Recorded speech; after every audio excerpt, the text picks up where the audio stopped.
Welcome to another episode of the Cloud Architects podcast. Today with myself, Nicholas Blank, and my co-host, Chris Goosen. Hello. Today, Warren can't make the show, and we do miss our Warren being on the show. However, Chris and I have been wrestling and debating with the topic of exchange on premises. And Chris, I believe this is quite a contentious issue for customers who don't really know what to believe. You're right. And wrestling, I think, is also the right way to sort of describe this, right? I think, for those folks, I think, listening to this who may not have any idea what we're talking about, just some brief history, I guess, is we've obviously seen Exchange on premises over the last couple of years. There have been some security incidents, vulnerabilities, things like that.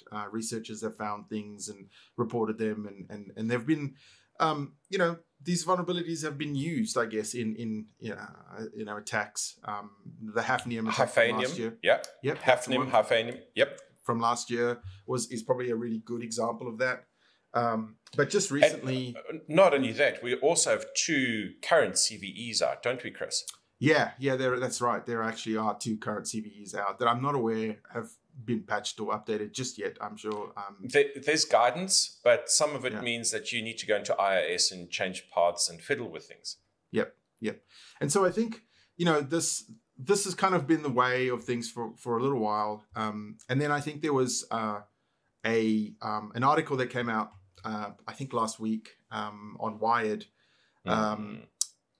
which, I can't argue with the article, and I would I'm going to link to it in the show notes. And I think it's a really good idea for anyone who's kind of interested in this to go and have a look, right? It was written by Andy Greenberg, who's very well respected in the space. And the article's called Your Exchange Server is a Security Liability.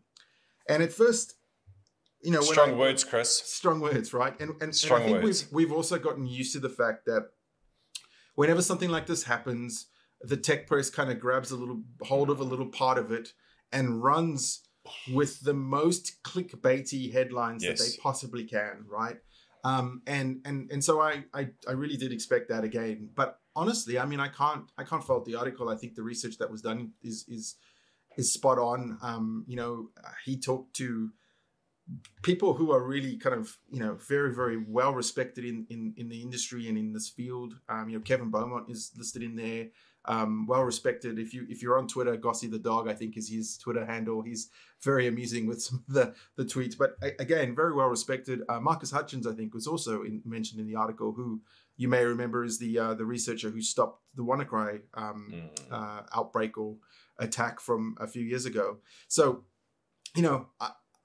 apart from the use of the word on-premise in the article several times, a puppy dies every time you say on-premise.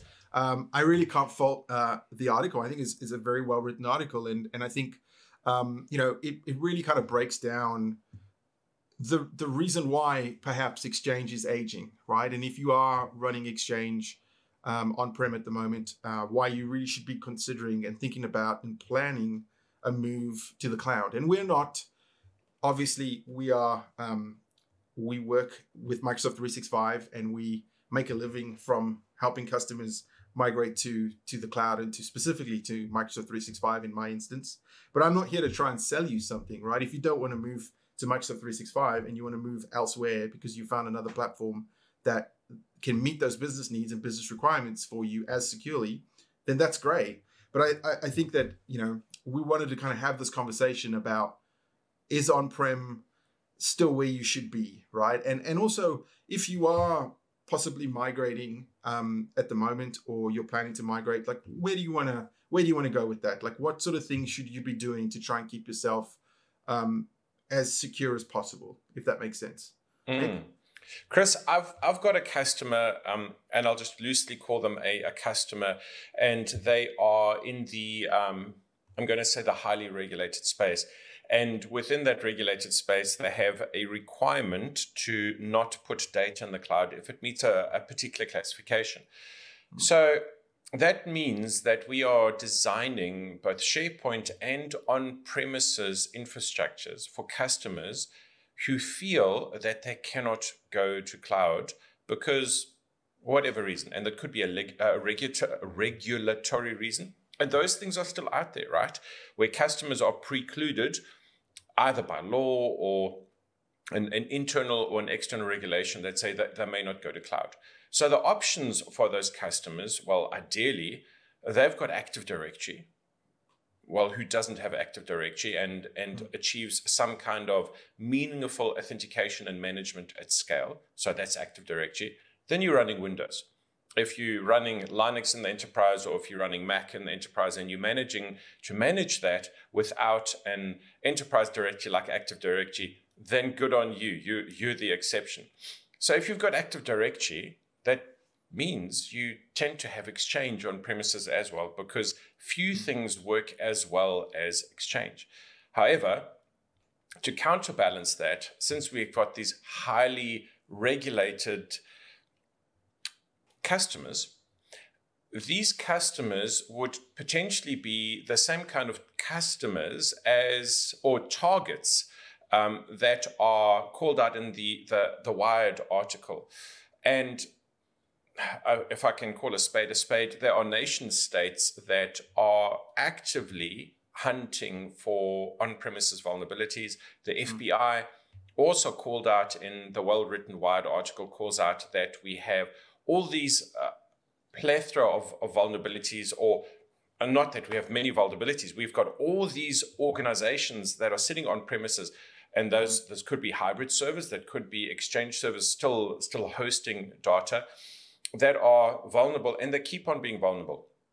I put out a tweet a few days ago and put the same on LinkedIn around that. One of the pieces of guidance that we have, for example, to minimize the fallout from the current CVEs is to take away PowerShell admin or PowerShell access from non-administrators.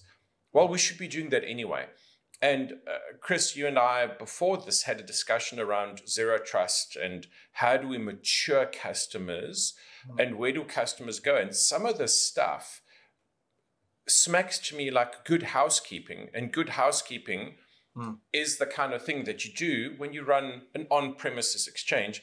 And even though in online estates, there are things that are obviously being done for you. You don't patch, you don't back up, that type of thing. However, there's still good housekeeping. So the thing about PowerShell, for example, we shouldn't have non-admin PowerShell for our users, right? Online or on premises. So where do we go with this? And I don't think there's necessarily an easy answer, besides the fact that on premises right now is a massive target. The world is looking at this going, well, clearly this is a problem. But then let me ask you, Chris, what are you telling your customers? What are the alternatives to Microsoft Exchange?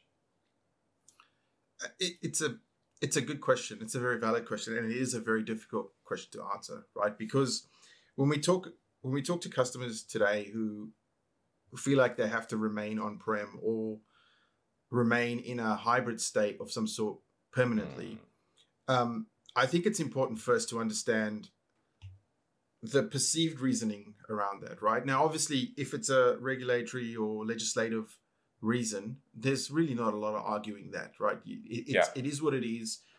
Is what it is. The benefit of something like that is that you're not alone. You're not in the boat by yourself. There are other organizations likely who come under that same regulation or legislative, sort of enforcement, and you'd want to see what they're doing as well, right? Because it's not a problem that you have to solve by yourself, but it is important to make sure that your interpretation of these things is accurate and correct, that you're not interpreting some sort of regulatory or legislative requirement as one thing when it really isn't, right? And I remember seeing this in the very sort of early days of Office 365 adoption here in Australia, is that certain of the government agencies would interpret some legislation as one thing, and it really wasn't. Now, I'm not a lawyer either, right? And neither of us are, unless you've got a law degree overnight that I didn't know about. And so it's hard for me to speculate on some of those things as well. But it's a good idea to make sure that you understand and that your interpretation of these things is accurate to begin with, right? And that they hold true. I think there are a lot of. If I can make a point there, Chris. Yeah. I think being compliant is easier than abiding by the law, because if I pick on NIST, for example, or CIS, I have a control that's rather absolute. Even ISO 27001 updated to 2022 has got some very clear controls that I can measure. Law, we need to interpret, and it's in the eye of the beholder. Yep. And that's why I think it's really good to not make that decision in a vacuum, right? Understand what it's trying to do and see what you can do that, to be able to kind of abide with it, but also try and be as secure as you can be, right? I do think that there are a large number of organizations out there that believe they need to be on premises for one reason or another, that isn't regulatory or legislative, right? And that there are misperceptions around what they think they need. And again, I think that's where, those are the types of organizations oftentimes that we speak to, right? And that's the type of work that we do, is help them understand what they actually need, right? That whole sort of exercise of requirements elicitation that we always jump down to or get to, right? Is understand what you actually need from a business requirement, because that's right. This is how we've always done it. And I like the blinky lights of the server room and similar reasons. Those are not good reasons anymore, right? And when you start looking at the risk you're taking by keeping these services on premises versus, the cost or what have you of moving, the conversation is starting to look a little bit different now. So I think that's really important. Firstly is understand whether you actually have a requirement to keep stuff, on premises. Now, in follow-up to the Wired article, Tony Redmond at Practical 365 also wrote about the Wired article, and I felt like he did a really sort of good job of sort of bringing in line the thinking around what our community, sort of exchange community, would have about this, right? It wasn't just jumping on the on-premise bandwagon and sort of and I really liked his article, and he made some really, really valid points, as Tony often does, about why organizations, why exchange is in the place that it is, right? And one of the reasons is, kind of the not patching as often and things like that. And absolutely, if you are one of those organizations that insists on having some part of your messaging infrastructure on premises, and by that I mean you want to host mailbox data on premises, right? You absolutely have to then do the responsible thing and make sure that you are keeping those systems as up to date as possible. Now, with the current state, with the 2 CVEs that we have out at the moment, obviously, if there's no update for you to run, there's really not a whole lot you can do about that, right? But it is still worth, as soon as something drops and Microsoft does it, that you apply those updates. I often talk to customers who won't even give me access to the environment because it's not secure to give a vendor access to the environment, right? But then when you look at the versions of the OS and the Exchange builds that they're running, they're many months or sometimes years out of date.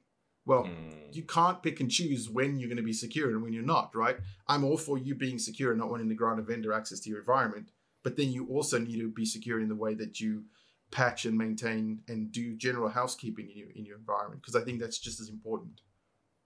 So I'd like to offer a counterbalance to what you said, Chris. And as I mentioned, we were talking about zero trust earlier, and the kind of process that you wrestle with your customers. And well, we're both customer facing, and we both consult in the enterprise space, and we used to be Exchange architects, but effectively we are enterprise architects, and our focus is on cloud and cloud principles. So if we apply modern thinking to everything that our customers have, that includes on-premises and that includes cloud, and where do we begin? And we need some kind of a defense doctrine that allows us to begin this process. Chris, you rightly said earlier that you use a standard for hardening, but you use another set of guiding principles. And those guiding principles, and that's what they are really, is principles, not a framework, is zero trust. Now, the reason why we've adopted zero trust as an industry, every vendor has got a zero trust story. We had Kemp talk about zero trust networking, which is one of the 8 or so pillars of zero trust that we can call out. One of the things we do within zero trust, of course, is network segmentation, both internally and externally. And the reason is because, well, we don't trust anything. It's the point of zero trust. So if I look at what zero trust says out of the box, it says verify explicitly, use least privilege access, and assume breach. And if we're assuming breach, that also means, and the principle here talks about minimizing our blast radius. So if I minimize my blast radius, that means I will be attacked.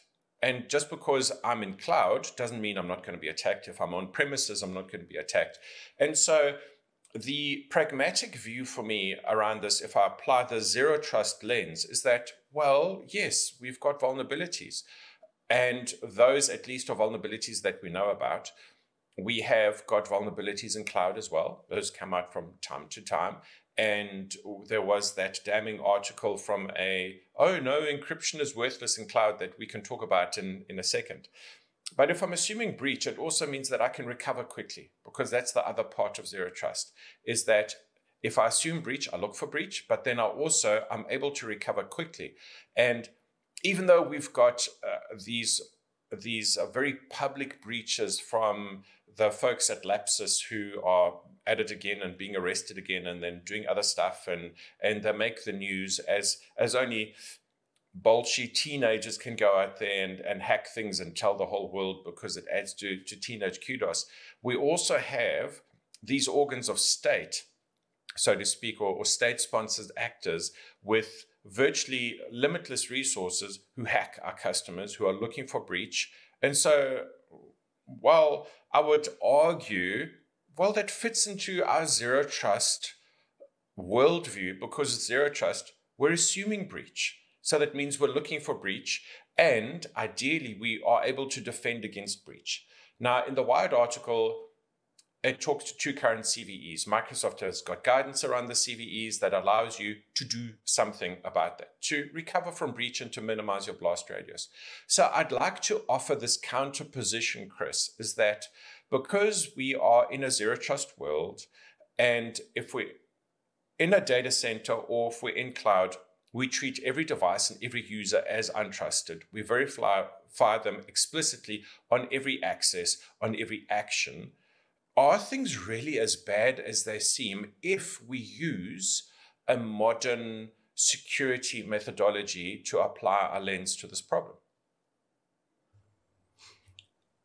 It's a good question. I think you have to ask yourself also is 100% agreeing on the zero trust thing, but zero trust is that it is a journey, right? As we often say, and not everyone is in the same place on that journey. Not everyone has the same level of maturity across how they manage their devices, how they manage that external access, how they manage even user identities, right? And I think that's part of the problem, is that if everyone was applying and adopting these principles at the same rate, then there would be a single answer to how we would defend against some of these things, right? But I think, and then on top of that, you take the fact that maybe you're running, something like Exchange, which realistically, architecturally, was built in 2007, right?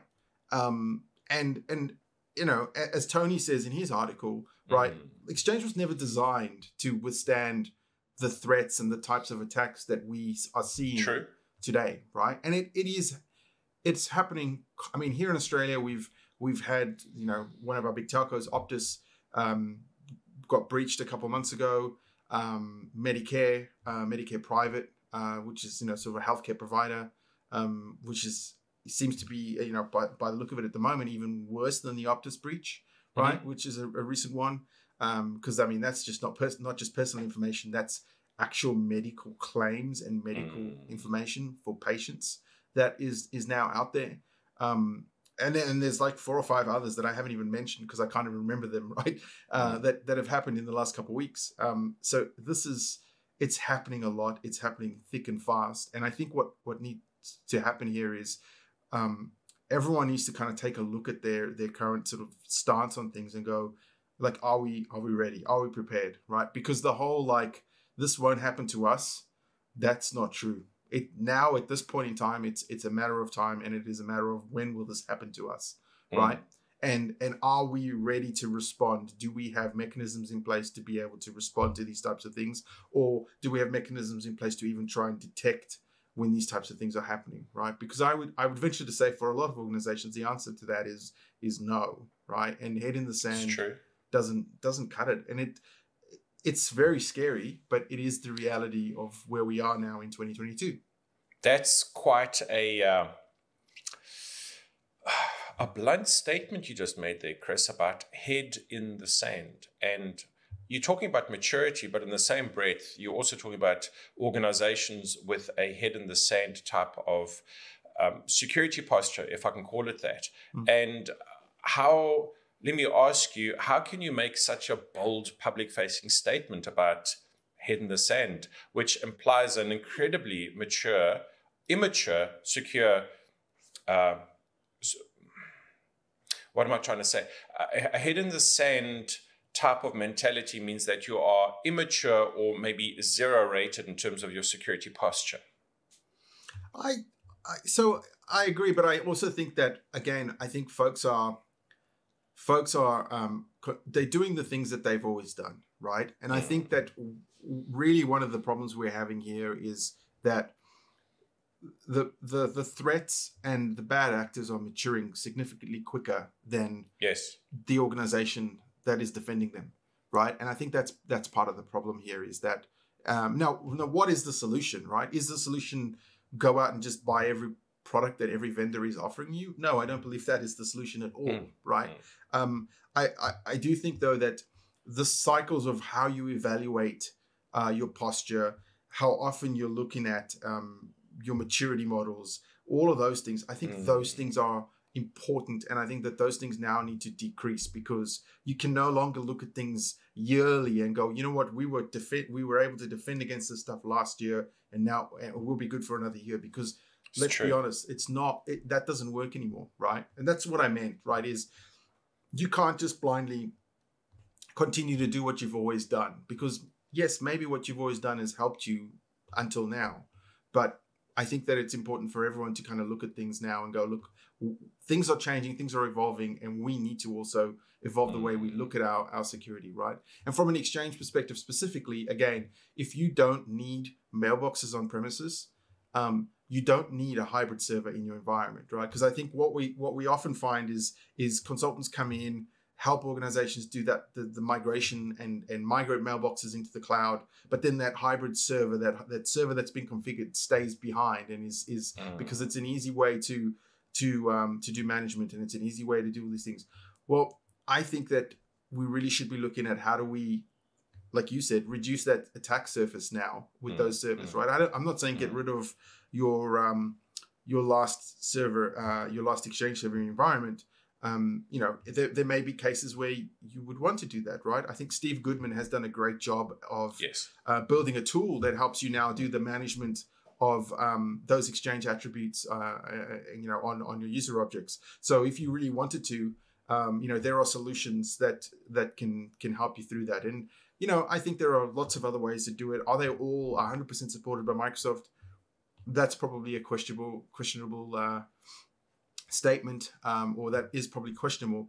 But there are ways that you can do this, right? But I think for bare functionality, you just need an Exchange server in your environment. And I actually was having a conversation with a customer about this today, a couple hours before we recorded this, because we're looking at sort of end states after migration transitions, and really, hybrid to me is once you've migrated your data and you don't need data on premises anymore, you really don't need that hybrid server anymore, right? Decommission the hybrid connectivity, keep the server, and you can have your management sort of interface if you want, but remove the publishing rules, get rid of internet-facing services on Exchange. There should be nothing on it. I mean, port 25, because you might want Mailflow, but you don't need, and even that, if you're going to be opening up Mailflow to Exchange Online, you want to limit it and lock it down to Microsoft's IP ranges, right? You don't want to just have that server be accepting connectivity from anywhere, connections from anywhere. So there are things you can do to try and harden what you have, right, whilst you through this process. If you are still actively migrating, well, you don't really have a lot of option there. You need to keep that server in place so that you can migrate your data. But think about what you're going to do after, because many times, and I think there used to be this. I'm sure we've joked about this before, right? Back in the good old days when we used to do Domino migrations to to Exchange and even to the cloud, right? You go in, you do the Exchange migration, and you're done. But the Domino apps live on, and those things stay forever, right? Yes. And many years later, you speak to that same customer again, and they've still got Domino because they still have those Domino apps, right? You haven't quite finished that project. Well, the hybrid project in your Exchange migration, it's not quite finished until you actually decommission hybrid and you remove that sort of external internet-facing connectivity. That's my sort of opinion here. If you're in this position, right? If you do have to keep things. You do need to keep hybrid connectivity. You do need to keep Exchange published to the internet for whatever reason. You want to be updating that every update, every time, right? Yes, it's a pain. Yes, Exchange updates are not easy. They are time consuming. You're going to have to do it after hours when no one's connecting to that server, but you have to do it. There's no such thing. You can't skip updates. You can't, it is what it is. It's part of the pain. Yep. It's part of the responsibility you take on and you assume when you decide to host your own Exchange, right? And I've heard some very interesting stories about customers hosting their own Exchange in private cloud now, IaaS, like building Exchange servers in there. Like, I just don't understand why you would do that.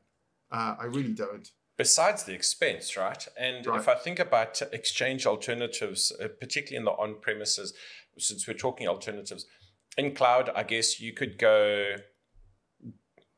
G Suite. And right. I don't know how secure that is. On premises, you could do things like Zimbra, and there are still hosted Zimbra instances out there, and there are, in the open source and semi-open source world, there are these alternate messaging systems. To be fair, you can still run POP and IMAP.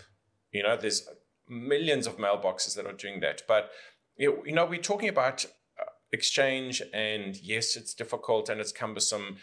To be fair, though, Exchange 2019 allows us to MFA on-premises users, so we have that for external access. And again, we're getting back into Zero Trust and verify explicitly, right?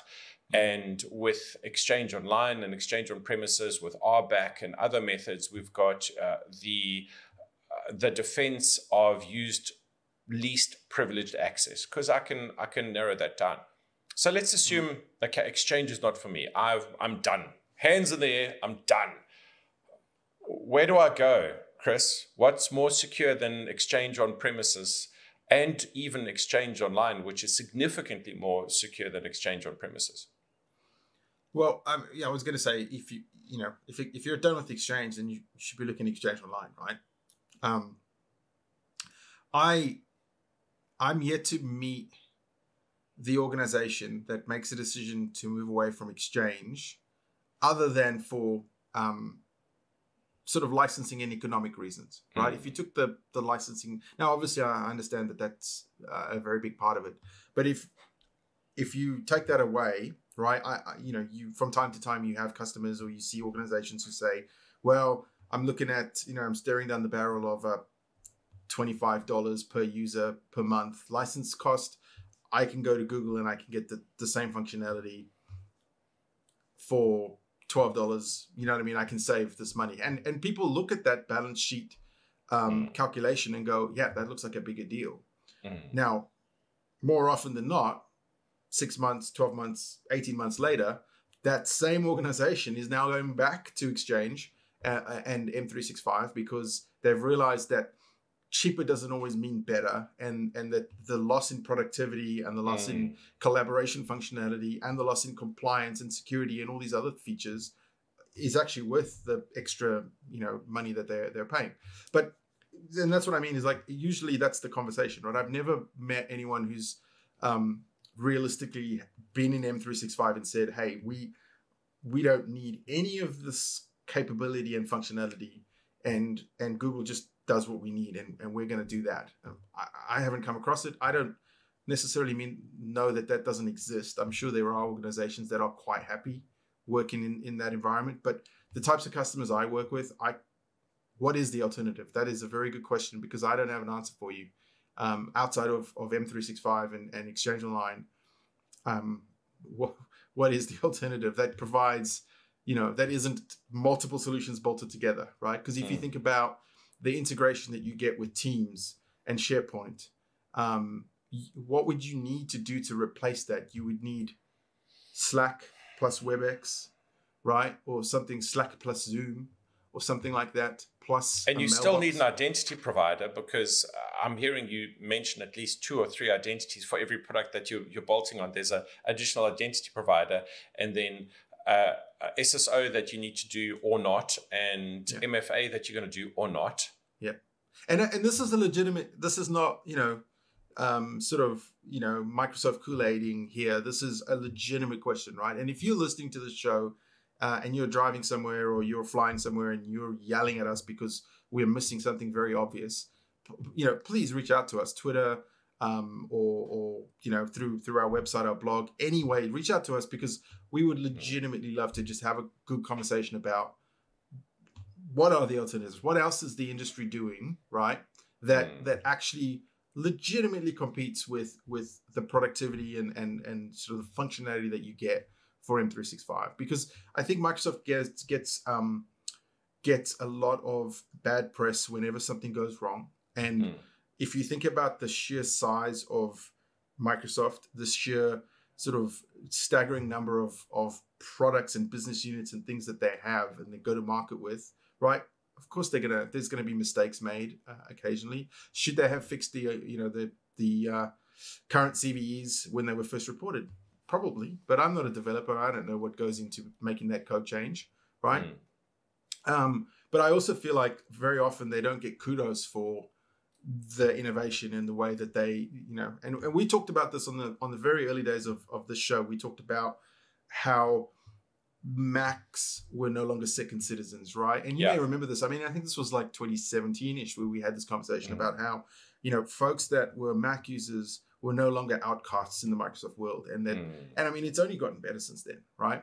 Agreed. So I think very often they don't get kudos. Microsoft is not getting the kudos it deserves for doing things right. And it just gets absolutely slammed for doing things wrong, right? And I think that's one of the reasons why we thought this is a really good conversation, because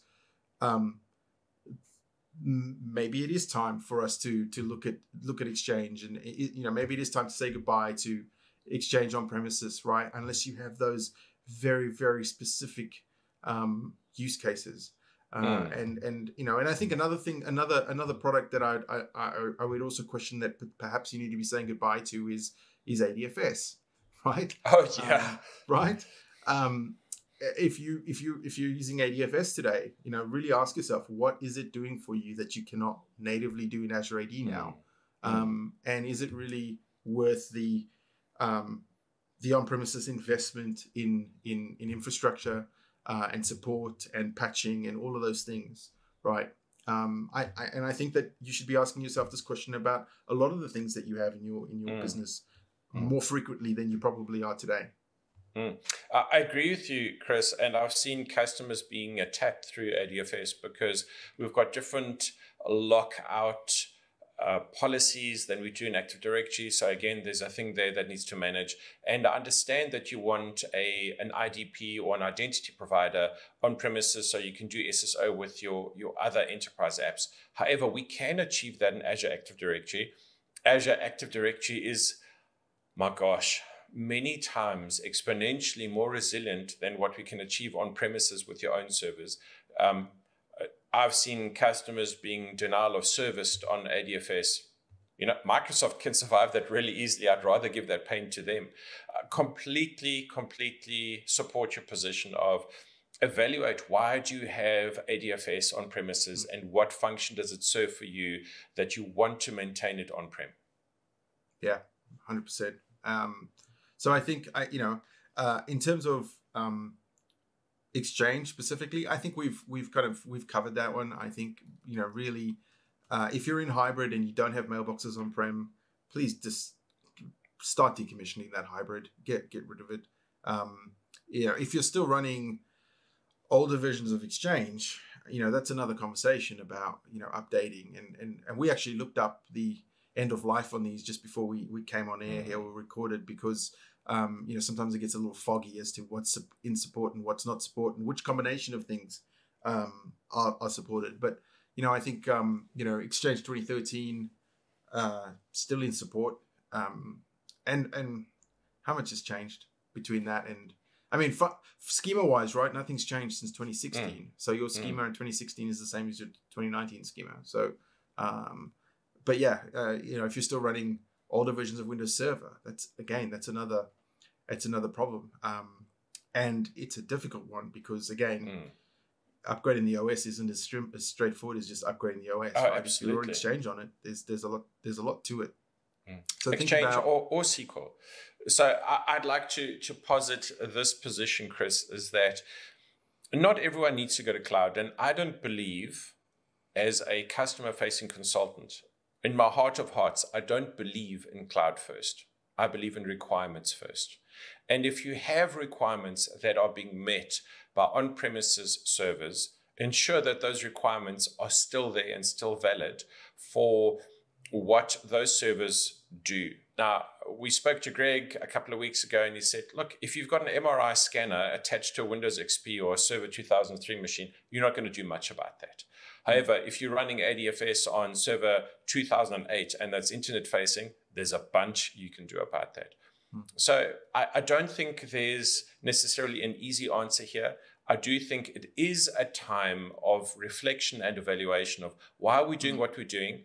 And I like what you said earlier about having a quarterly review of your security posture, understanding why you're doing what you're doing and where am I within that zero trust journey, assuming I've even on that journey, as opposed to saying, I do security in air quotes, and security means I go out there and I buy best of breed in technology verticals that aren't integrated, but I believe I'm secure, but I actually don't have a methodology that I follow.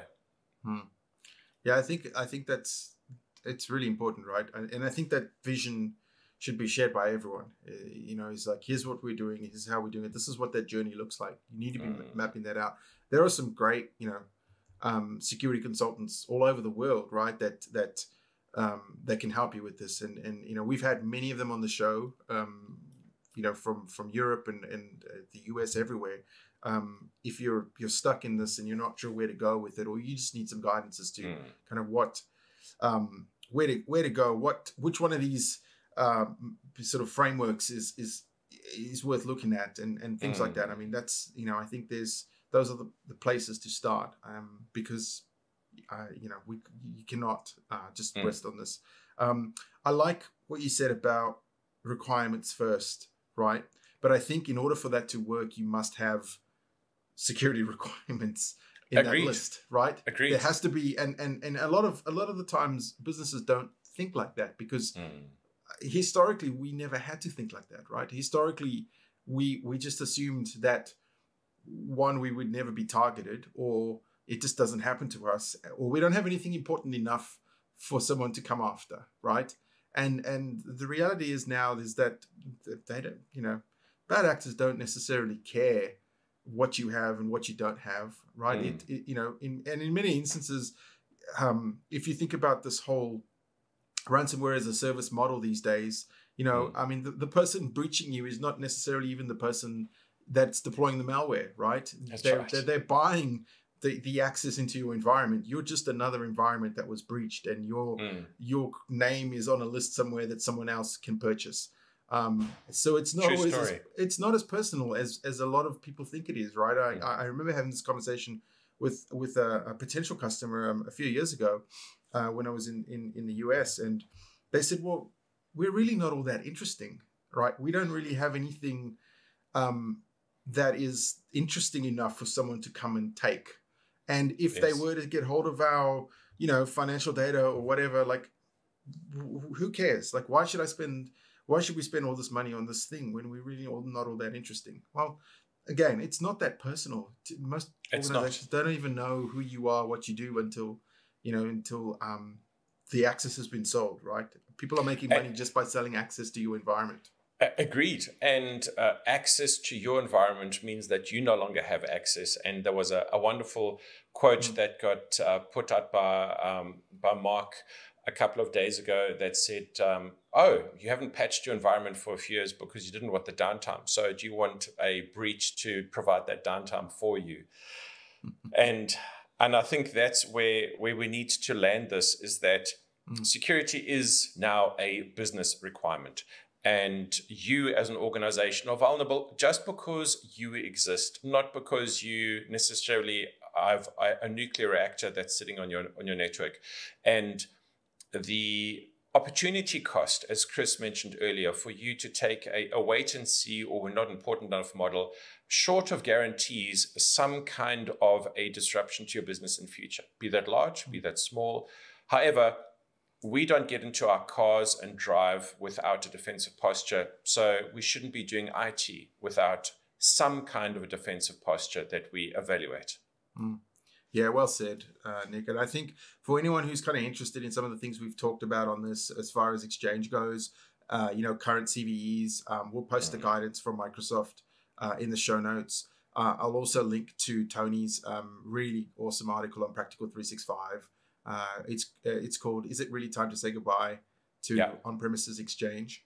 I'll post to that because I really think Tony makes some really, really good points there. And also the original Wired article, I think that has gotten everyone talking about this. So we'll link to all of these in the show notes. And, I think, from us until next time, thank you for listening and do what you can to stay secure and stay safe. It's, it's a jungle out there. I was going to mention we do publish on YouTube as well, and YouTube, of course, is that place where you can have a robust argument in terms of comments. So if you don't want to do it on the Twitter, do it on the YouTube, and we'll meet you wherever you're at, and we would be delighted to have that conversation with you. Cool. Thank you for your time today, Chris. It's been a great show again, as usual. Yeah, thanks. Always good to hang out, catch up and hang out. And on that note, folks, have a wonderful day, and we'll see you on the next show.